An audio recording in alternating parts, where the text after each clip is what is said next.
Très cher auditeur, il paraît que certains médiums réalisent des lectures d'âme. Un espace où les vérités sont dévoilées. Un espace où l'on regarde de plus près ces vérités profondes, ces blessures, ces mémoires, ces élans et ces désirs. Et aujourd'hui, dans cette chronique, je t'invite à pousser la porte de cet espace. Une porte que l'on ne franchit jamais par hasard. Et si tu es là, eh bien crois-moi que peut-être cette vérité que tu as besoin de rencontrer pourra se faire au travers de cette chronique. Alors installe-toi confortablement et c'est parti pour la nouvelle chronique d'une médium. Bonjour et bienvenue dans les chroniques d'une médium. Je suis Betty Brochet, médium énergéticienne, ton accompagnatrice du monde invisible. Dans ce podcast, je t'emmène au cœur de mes aventures extraordinaires, là où les esprits se manifestent et les âmes se transforment. Que tu sois novice, curieux ou praticien aguerri du monde invisible, chaque épisode est une fenêtre ouverte sur des expériences spirituelles captivantes et des transformations profondes. Je te raconte les histoires fascinantes de ma vie en tant que médium et les récits inspirants des transformations vécues par mes clientes grâce à leur rencontre avec l'invisible. Laisse-toi porter par ces histoires intimes et vibrantes. Ensemble, explorons les dimensions cachées de notre existence et découvre ce monde extraordinaire qui peut tant nous apporter. Abonne-toi dès maintenant pour ne rater aucun voyage. Ouvre grand tes oreilles, tes yeux et toutes tes sensations. Le voyage commence maintenant. Bonjour à toi, je suis très heureuse de te retrouver dans cette nouvelle chronique où j'avais envie de te parler en détail de ce qu'est une lecture d'âme. Je sais que pour beaucoup d'entre vous, pour beaucoup des auditeurs des chroniques, vous qui me suivez sur ma page Instagram, Facebook ou encore dans cette chronique depuis de nombreux mois, eh bien, je sais que vous avez énormément de questions au sujet de la lecture d'âme, ça vous intrigue beaucoup et c'est quelque chose que vous avez envie de découvrir en profondeur. Alors, pourquoi pas révéler ce qu'est concrètement une lecture d'âme, qu'est-ce qui s'y passe, qu'est-ce qui se transforme, comment je me prépare, pour qui est fait réellement une lecture d'âme et est-ce que tout le monde peut accéder à cette pratique. Alors aujourd'hui, rentrons dans la vérité de ce qu'est cette pratique et commençons d'abord, qu'est-ce qu'une lecture d'âme ? Alors, qu'est-ce que c'est qu'une lecture d'âme réellement ? Est-ce que tout le monde peut la réaliser ? Eh bien, c'est un apprentissage, c'est comme tout. Une lecture d'âme, eh bien, est offerte à tous les médiums qui veulent, se connecter à l'âme de la personne. Et dans cette âme, elles vont pouvoir lire en la personne. Elles vont pouvoir lire ce qui s'est passé dans cette vie actuelle, mais aussi ce qui s'est passé depuis de nombreuses vies. Parce que lorsqu'on se connecte à l'âme d'une personne, eh bien, on va se connecter à sa mémoire, ce qu'elle porte en elle depuis des vies et des vies. Dans cette mémoire, qu'est-ce qu'on y trouve ? Eh bien, on y trouve des situations particulières, des événements de vie, donc qui appartiennent à ta vie actuelle ou à des vies antérieures. On peut aussi trouver des vœux, tout ce que tu as pu faire en lien avec l'univers. On peut aussi voir des blessures profondes que tu as vécues dans cette vie, mais aussi dans des vies antérieures, des blessures karmiques, des blessures transgénérationnelles.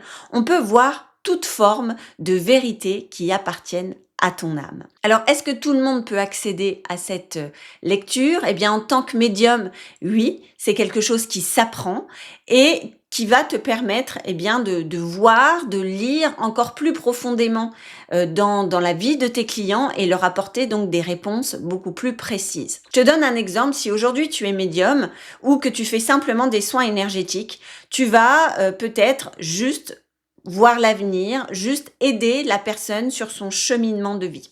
Si tu lis les énergies, si tu es dans les soins énergétiques, eh bien tu vas aider cette personne à débloquer le flux énergétique dans ce qu'elle vit actuellement. Quand tu vas faire une lecture d'âme, tu vas te connecter encore plus profondément à ce que porte la personne. Parce que beaucoup de blessures et beaucoup de freins que nous portons aujourd'hui sont liés à l'âme. Il m'est arrivé dans plusieurs lectures d'âme de débloquer des clients qui avaient déjà fait des consultations médiumniques, qui avaient déjà fait des soins énergétiques et qui n'avaient pas trouvé la solution dans ces consultations. En allant faire des lectures d'âme, eh bien, j'ai aidé cette personne à comprendre pourquoi ces situations se répétaient. Parfois, c'est simplement d'un ordre karmique. Et ça, c'est l'âme qui va te révéler ça. Tu nais sur Terre pour une certaine mission. Cette mission est souvent d'ordre spirituel. Ça peut être, par exemple, avoir conscience de ta valeur. Cette valeur, eh bien, elle va se créer dans ta vie de par les expériences que tu fais et ce que tu en tires concrètement pour toi-même, mais aussi par les rencontres que tu fais. Est-ce que les personnes qui sont dans ton entourage te donnent de la valeur, te mettent en valeur? J'ai accompagné récemment une femme qui justement avait cette problématique de se donner de la valeur. Et il s'avère que dans toutes les relations amoureuses qu'elle avait eues, elle tombait toujours sur des hommes qui la rabaissaient plus bas que terre. Là, très concrètement, si quelqu'un te rabaisse plus bas que terre, si tu n'as pas conscience de ta valeur, eh bien tu vas l'écouter et tu vas croire que tu n'as pas de valeur. Et son âme était là pour ça, pour comprendre qu'elle avait de la valeur, que aucun humain ne pouvait la rabaisser et que c'était à elle de prendre conscience de sa valeur pour justement dire aux humains qui l'entouraient que ce qu'ils disaient d'elle était faux. Et pour ça, eh bien, elle devait traverser des peurs. La peur, par exemple, de la confrontation. Est-ce que je suis capable de me confronter à l'autre et de lui dire non, tu as tort? Ça faisait partie de ses missions d'âme, se confronter à l'autre pour révéler sa valeur. Est-ce qu'elle était capable de dire non aux choses avec lesquelles elle n'était pas d'accord? Et ça, elle était en apprentissage sur cette vie-là. Son âme devait apprendre à dire non. Et en allant se connecter à ses vies antérieures, eh bien, il s'avérait que à chaque fois, eh bien, elle tombait dans les mêmes situations où elle était rabaissée plus bas que terre et qu'elle n'était pas capable de se donner de la valeur elle-même. Et c'est en te donnant de la valeur que tu vas être capable de dire non à des personnes, que tu vas être capable de dire ce n'est pas vrai, ce que tu dis est faux, et donc être dans ce conflit, dans cette confrontation pour pouvoir faire comprendre à l'autre que sa vérité n'est pas juste. Et son âme était là pour ça. Et c'est en allant lire dans ses vies antérieures, dans ses blessures karmiques, que cette personne a pu comprendre si elle voulait se donner de la valeur et mourir justement en ayant compris que sa valeur ne dépendait pas des autres, elle devait mettre en place des actions concrètes dans sa vie. Alors aujourd'hui, si tu es praticienne dans l'énergétique ou que tu es médium et que tu voudrais accompagner encore plus fortement les personnes à comprendre pourquoi elles sont dans ces situations-là, la lecture d'âme est un non négociable et c'est ce que je propose dans l'accompagnement luminescence. Tu vas apprendre à réaliser une lecture d'âme, à te connecter en puissance à l'âme de la personne pour qu'elle puisse comprendre son cheminement et mettre en place des actions concrètes dans sa vie pour réaliser la mission pour laquelle elle est venue sur Terre. Alors, tu l'as bien compris, vivre une lecture d'âme, c'est comprendre une infinité de choses. D'abord, c'est clarifier ce qui se joue au niveau énergétique pour toi. Quand on va faire une lecture d'âme, on va d'abord se connecter à ton énergie et on va pouvoir ressentir, observer dans ton corps qu'est-ce qui bloque énergétiquement. Si par exemple, tu as un blocage au niveau du chakra sacré, en tant qu'énergéticienne, en tant que médium, on va pouvoir ressentir ce blocage et essayer d'aller fluidifier l'énergie qui est en toi.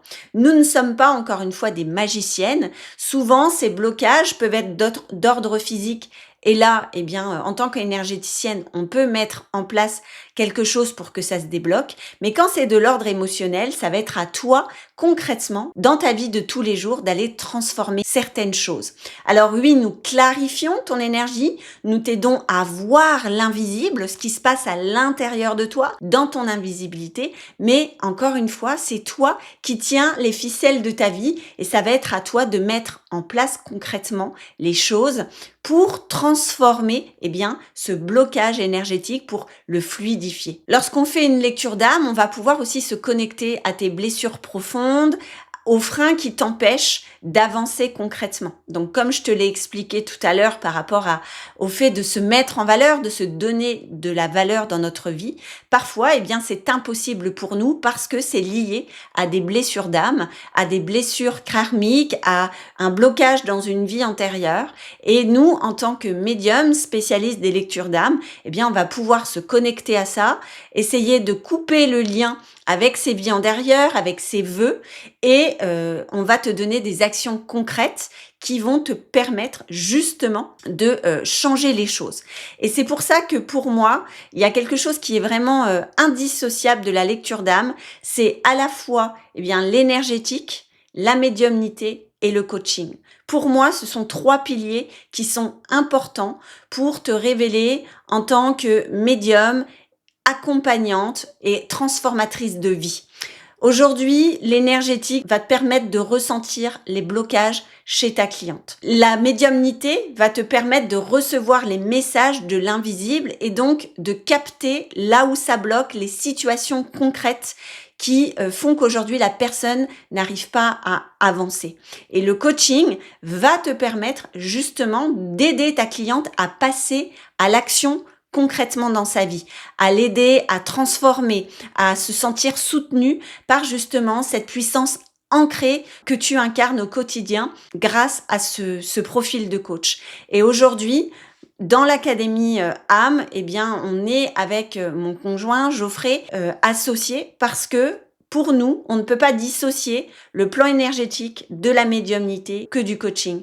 Et aujourd'hui, eh bien, beaucoup de nos clients se révèlent au travers de la médiumnité, des soins énergétiques et vont se former avec Geoffrey en coaching pour aider davantage leurs clients, leurs patients à se prendre en main et à apporter des transformations concrètes dans leur vie. Et Geoffrey, lui, qui accompagne des coachs qui ont pour certains une certaine sensibilité, eh bien, leur propose d'aller chez moi pour venir comprendre l'invisibilité de la personne et les aider à comprendre les blocages profonds que portent leurs clients. Et si aujourd'hui, eh bien, tu es médium et que tu veux vraiment accompagner des gens en puissance, pour moi, tu dois développer encore plus tes compétences pour justement aider les personnes à avoir des transformations durables et mesurables. Donc tu l'as bien compris, une lecture d'âme, c'est un accompagnement profond où tu vas pouvoir comprendre beaucoup de choses dans ta vie actuelle, dans tes vies antérieures. Et si tu es dans le métier de l'accompagnement et du bien-être, eh bien ça va te permettre d'aider davantage les personnes que tu accompagnes et surtout de comprendre ce qui bloque dans leur invisibilité. Alors, maintenant, passons au concret. Comment se passe une lecture d'âme? Quand une personne vient me voir pour une lecture d'âme dans le cadre de l'accompagnement luminescence ou Orenda ou Magna, parce que c'est que dans ce cadre que moi je propose des lectures d'âme, eh bien, il y a d'abord quelque chose de très important, c'est que nous allons définir ensemble l'intention. L'intention de la lecture d'âme, c'est une prière, c'est une demande puissante à l'univers. Dans cette intention que nous allons élaborer ensemble, eh bien, nous allons poser dans l'univers notre demande. Cette demande est à la fois validée par la personne et puis moi je vais l'utiliser juste avant de me connecter à l'énergie de la personne. En gros, je dis les gars, tout le monde se mobilise pour aider cette personne à atteindre ça. Si tu te connectes au hasard, dans l'invisible, sans avoir d'intention au préalable, eh bien, il est fort probable qu'en retour, tu aies des informations complètement déstructurées. Alors que si tu poses une intention claire et précise, l'univers va t'envoyer des informations en lien avec cette intention. Donc l'intention, c'est quelque chose que je réalise quelques semaines avant la lecture d'âme pour connaître la direction de la personne, ses besoins et ses problématiques. Et à chaque fois que je me connecte et que je lui envoie les messages, eh bien ils sont d'une précision limpide puisqu'ils se basent sur cette intention qui est claire et précise pour les guides, pour tous ceux qui nous accompagnent dans l'univers. Donc cette préparation en amont est indiscutable, elle est pour moi très importante. Et puis, Bien sûr, juste avant de me connecter à l'énergie de la personne, je vais mettre en place des rituels de protection, d'ancrage, et je vais appeler les guides pour qu'ils me viennent en soutien lors de cette lecture d'âme. Mon espace est aussi protégé. Tout le monde est protégé autour de moi, que ce soit mes animaux, ma maison, les personnes qui vivent. Et une fois que je me sens bien protégée, bien ancrée, que je sens les présences qui sont autour de moi, alors je peux me connecter à la personne. J'appelle alors la personne et tout se passe par téléphone. Je vais me connecter à son énergie, je lui explique comment ça va se dérouler et à partir de là, eh bien, les messages me viennent. Je fais d'abord un gros travail énergétique pour aider la personne à se délivrer de ses freins, pour refluidifier son énergie, pour que l'énergie circule mieux et que le travail soit vraiment fluide pendant toute la lecture d'âme qui parfois peut durer jusqu'à 3 heures. J'identifie les blocages énergétiques au niveau des chakras, je les rééquilibre. C'est un travail vraiment méticuleux avec une grande précision qui va me permettre dans un premier temps de voir où sont les blocages. Si les blocages sont d'ordre physique, alors je vais simplement me connecter à l'organe et voir si j'ai besoin de relancer la machine tout simplement. Et puis parfois, il peut y avoir des blocages plus profonds d'ordre émotionnel. Un organe peut avoir des blocages émotionnels. Il va falloir que je me connecte au corps émotionnel de la personne. Je me rappelle d'une situation d'une cliente qui avait un gros blocage au niveau de l'estomac. Et quand je lui ai demandé, elle me disait qu'elle avait beaucoup de périodes de boulimie et c'est quelque chose qui l'impactait beaucoup dans sa vie. Quand je me suis connectée à son estomac, je me suis retrouvée directement en tant que médium plongée dans une situation. Cette situation était un lien profond avec sa mère qu'il avait beaucoup dénigré dans son enfance, qui était peu présente au niveau affectif. Et quand je lui ai donné toutes ces images, elle m'a validé que effectivement son lien avec sa maman était chaotique depuis le début, que sa maman n'avait aucune énergie maternelle et que ça l'avait beaucoup affecté dans sa vie. Et aujourd'hui, eh bien, ce qu'elle portait dans son estomac, c'était cette carence affective, cet amour qu'elle n'avait pas reçu de sa maman. Et pour combler cette carence affective, eh bien, elle mangeait beaucoup. Et quand elle faisait des périodes de boulimie, c'était ces périodes-là où elle était en carence simplement d'amour. Alors suite à ça, là où on a mis de la compréhension sur pourquoi elle avait ces phases de boulimie, on a travaillé sur l'amour d'elle-même et comment elle pouvait se donner de l'amour dans son quotidien. Et à partir de ça, eh bien, je l'ai accompagnée en tant que coach, justement, à mettre en place des actions dans son quotidien pour se donner de l'amour, pour être en cohérence avec elle-même. Et depuis ce jour, eh bien, ces épisodes de boulimie ont beaucoup diminué. Elle se sent beaucoup plus alignée avec elle-même et cette carence affective s'estompe avec le temps. Donc, comme tu peux le constater, lorsqu'on note un blocage au niveau de l'organe, parfois c'est intéressant d'aller voir dans les corps énergétiques parce qu'il peut y avoir un blocage beaucoup plus profond qui est lié à ton invisibilité. Donc ça, c'est la première phase. Je vais aller travailler sur les plans énergétiques, émotionnels.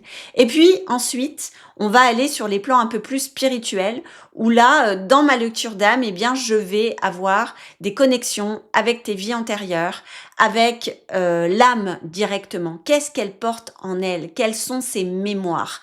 Et là, l'âme qui parfois a traversé des milliers de vies peut porter encore des choses qui t'impactent dans cette vie-là, mais elle est venue dans ton corps, elle a choisi tes parents, elle a choisi cette vie justement pour pouvoir s'en délester. Et si tu es dans l'ignorance de ça, eh bien, tu ne peux pas transformer ça dans cette vie. Et c'est en ça que c'est ultra précieux d'avoir ces informations-là parce que tu peux décider justement à partir de cette compréhension, de cette vérité qui est mise en avant, eh bien, de transformer ça dans ta vie. Je me souviens de cette cliente qui a pris conscience lors d'une lecture d'âme qu'elle devait absolument changer son lien à l'argent. Elle dépensait à outrance, elle était souvent dans le négatif au niveau de ses comptes et c'était comme pour elle pulsionnel. Et en se connectant à ses vies antérieures, eh bien on s'est rendu compte qu'elle avait toujours été une personne qui vivait dans l'abondance et pour qui l'argent n'était pas un problème. Sauf que cette abondance financière lui avait apporté vraiment beaucoup de tristesse, de malheur, et donc elle était revenue dans cette vie en voulant ne plus avoir le même rapport à l'argent, que cet argent justement lui procure du bonheur. Et pour cela, eh bien, elle a choisi une vie dans la polarité inverse, une vie où elle n'avait pas beaucoup d'argent et elle devait justement prendre conscience de la valeur de l'argent. Et en apprenant toutes ces informations, eh bien, cette personne a compris d'abord pourquoi elle dépensait beaucoup, parce que son âme, justement, dans toutes les vies, avait appris que l'argent n'avait pas de valeur et qu'on pouvait dépenser à outrance.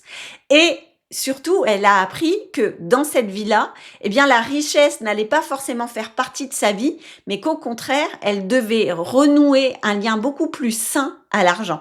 Et depuis cette lecture d'âme, eh bien, cette personne a pris l'habitude de faire davantage ses comptes, à remettre de la structure au niveau de ses dépenses et eh bien, ce rapport à l'argent est devenu beaucoup plus sain et justement, depuis cette lecture, ses comptes n'étaient plus dans le négatif et elle me dit « Mais Betty, c'est dingue comment une lecture d'âme peut juste changer notre vision du monde et nous apprendre à dépenser moins et avoir un meilleur rapport à l'argent. » Donc ça peut paraître tellement simple, mais quand tu as des problématiques comme ça qui se répètent, c'est peut-être juste là, dans une mémoire d'âme, et une lecture d'âme va te permettre justement d'avoir la compréhension sur tout ça. Donc tu l'as bien compris, une lecture d'âme, c'est un travail profond avec un objectif précis dans lequel tu vas apprendre beaucoup sur toi-même, tu vas pouvoir aussi te libérer de certains freins par un gros nettoyage énergétique et tu vas pouvoir transformer ta vie future par de la clarté, par de la compréhension et une meilleure énergie parce que quand tu sors de cette lecture d'âme, tu es reboosté, c'est tout le travail qu'on fait en énergétique et ensuite on va t'accompagner avec le coaching sur le long terme pour justement que tu puisses dans la matière transformer les choses concrètement. Alors voilà un petit peu comment se passe concrètement une lecture d'âme. Moi en tant que médium énergéticienne, c'est un travail qui me demande beaucoup de préparation, ça me demande aussi beaucoup de concentration parce que pendant 2 à 3 heures de temps, je suis vraiment connectée à l'invisible. L'espace, le temps n'existe plus autour de moi, je suis complètement connectée à ton énergie, à ton âme et je suis vraiment complètement consacrée à toi pour t'aider à transcender, à te transformer, à te libérer. Ça me demande aussi d'avoir une certaine posture parce que parfois, dans certains accompagnements, les personnes vivent des libérations profondes, il y a des pleurs, il y a des grosses libérations, il y a des grosses prises de conscience et ils doivent sentir en moi que je tiens en fait la séance, qu'ils peuvent me faire confiance, que je suis là pour les accompagner, peu importe leur débordement émotionnel, peu importe leur prise de conscience, je suis là, je suis solide et ils peuvent compter sur moi. Et ça, en tant que médium, cette posture, elle est hyper importante parce que plus les gens vont te faire confiance, plus ils vont sentir la solidité en toi, plus ils vont s'autoriser à se libérer et donc plus derrière, il y a de chances de grandes transformations. Donc cette posture, elle est à travailler. Je la travaille spécifiquement dans mes accompagnements Orenda et Magna pour aider ces médiums qui sont là, qui accompagnent les personnes au sein de leur entreprise à tenir cette posture, cette autorité que les personnes ont besoin pour pouvoir se transformer. Alors aujourd'hui, si tu es médium et que tu manques de structure, de solidité, je t'invite vraiment à continuer à me suivre parce que il n'y a pas de bonne médiumnité sans une posture saine et éthique. Et aujourd'hui, si tu veux être vraiment présente auprès de tes clients, que tu veux être guide d'une grande transformation, cette posture, elle est indissociable de tes connexions à l'invisible. Voilà en tout cas pour cet épisode. J'espère qu'il t'a permis de mettre beaucoup plus de clarté dans ce qu'est une lecture d'âme, peut-être avoir envie d'en vivre une, peut-être avoir envie, si tu es praticienne de bien-être, d'en réaliser auprès de tes clients. En tout cas, sache que tu peux tout comprendre, tout apprendre dans l'Académie de l'âme et je serai heureuse de pouvoir t'accompagner en ce sens. Je te souhaite une belle nuit, une belle journée en fonction du moment où tu écoutes cette chronique et j'espère de tout cœur. Et sache une chose, ton lien à l'invisible est indissociable de ton corps et plus tu comprendras ce qui se passe dans ton invisibilité, plus tu deviendras un être aligné et heureux. Et c'est tout ce que je souhaite dans l'Académie de l'âme. À très très vite pour une nouvelle chronique. Bye!